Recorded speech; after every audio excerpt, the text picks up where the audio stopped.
Okay, welcome everybody. I thought maybe we could go over a few very important things.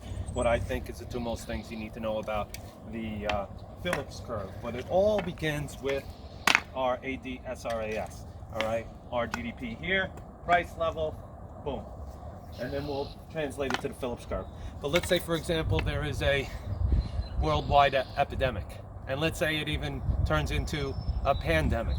And let's say, for example, global markets fall. Well, what would happen? AD would probably decrease. Now listen, I'm going fast, everybody.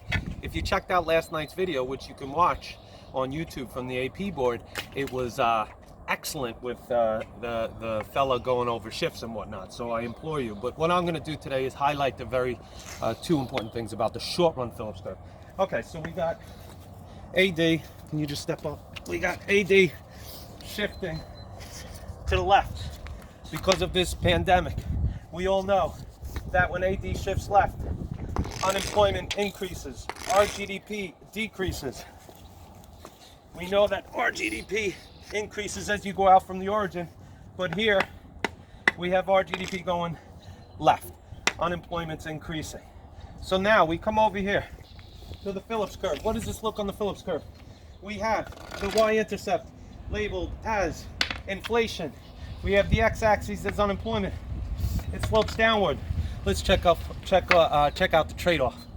So when AD shifted left, we end up at a point like A.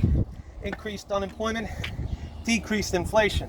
What does that translate to over here on the Phillips curve?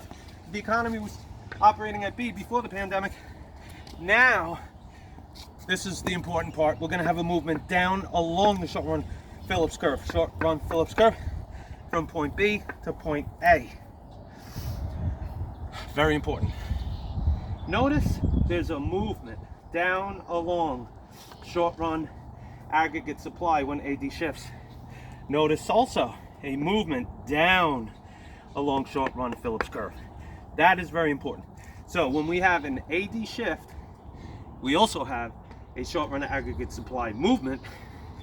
And when we have a movement down along short run aggregate supply, it translates to a movement down along SRPC.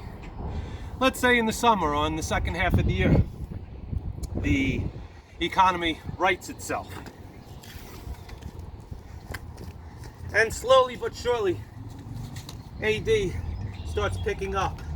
And we are where we were before the pandemic. Now all of a sudden, after the pandemic, it looks like it's over, and good times to follow. Eventually, businesses will start investing in the country and themselves. People will start spending. Let's say consumer confidence increases. We could see an increase in aggregate demand, which would bring us to a point, say, like C.